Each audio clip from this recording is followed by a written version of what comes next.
Assalamualaikum, saya Megat, perunding takaful anda. Okay, hari ni kita nak cerita sikit lah. Sekarang ni kita dah berapa hari bulan? 24 hari bulan 12, 2025.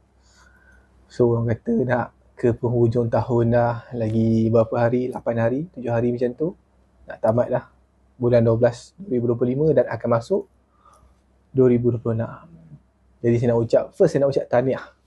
Kenapa tahniah? Tahniah kepada anda semua yang berjaya mengharungi segala cabaran pada tahun 2025. Sebab kita tahu 2025 ni termasuk saya sendirilah.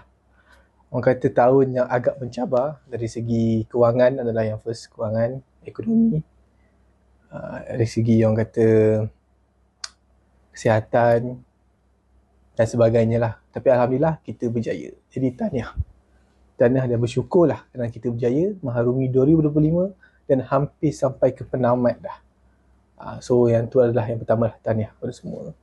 Jadi bagi anda yang rasa masih struggle lagi pada tahun 2025 ni, saya doakan dipermudahkan urusan dan jangan terlampau stres.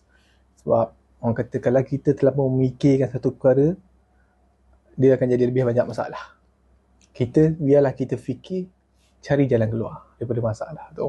Mungkin saya cakap mudah sebab saya tak alami benda yang tuan-puan alami, tapi apa yang saya cakap kat sini, tips dia adalah, sebab saya sendiri pernah pernah duduk dalam satu tempat yang orang kata keadaan yang memang agak kritikal lah, keadaan yang menyebabkan saya stres dari segi emosi, mental, orang kata kesihatan pun drop sebabkan satu masalah tu. Tapi orang kata saya memikir jalan keluar dia dengan cara, bagi seorang Islam lah, kita tahu cara untuk kita dekatkan balik semula diri kita dengan pencipta kita, Allah SWT, dan kita dekatkan balik diri kita dengan keluarga dan circle-circle yang positif lah untuk kita harungi sampailah hujung tahun bulan 12 ni. Dan Alhamdulillah, Allah izinkan saya mempunyai keluarga yang sentiasa sokong saya dan orang kata sentiasa menghargai saya, dan kawan-kawan saya, circle-circle saya Alhamdulillah positif, dan mana-mana circle-circle yang toksik saya telah keluarkan diri pada circle-circle tu lah.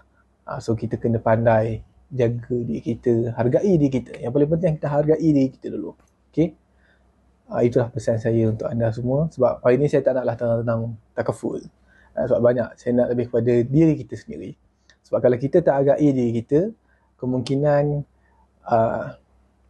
tak ada siapa dah nak hargai. Jadi yang first, kita kena hargai diri kita sendiri. Lepas kita dah hargai diri kita, barulah kita nampak rupanya kita ni banyak kelebihan dia daripada kekurangan. Kita kena pandai cari. Bila kita dah renung balik diri kita, cari balik orang kata apa yang patut kita buat dengan baik, insyaAllah apa yang kita rasa cabaran yang kita lalui itu akan dipermudahkan tahap bertahap. Dia tak dipermudahkan terus, dia akan bertahap lah, dan dia akan sentiasa ada jalan keluar dia. Jadi jangan berhenti berusaha, jaga kesihatan mental dan fizikal, sebab itu adalah kepentingan kita sebagai pencari nafkah untuk diri sendiri dan keluarga. Kalau macam saya bujang lagi tak apalah, saya bergantung pada diri sendirilah. Tapi kalau siapa yang ada keluarga, ada orang lain bergantung pada anda. Okay, ada orang lain bergantung pada anda. Jadi hargai diri anda, hargai orang sekeliling yang baik, yang positif. Kalau tak positif, cuba positifkan keadaan tu. Kalau tak boleh sangat, keluarkan dia daripada circle kita. Tapi kena settle urusan lah. Kalau hutang apa, kena settle dulu lah kan. Tak boleh lari macam tu je kan. Cuba bincang apa patut, okay? Jangan ambil tindakan terburu-buru, fikir dulu sebelum buat apa-apa, okay? Macam mana KKM pernah cakap, tak pasti jangan kongsi. Tak ada kena-mengena kan. So saya cakap sini, tahniah lah kepada anda semua yang kata hampir nak berjaya dah harungi 2025. Pahit, gentir, manis semua dah lalui. Dah 24 hari bulan 12 dah pun. Jadi tahniah lagi sekali. Assalamualaikum.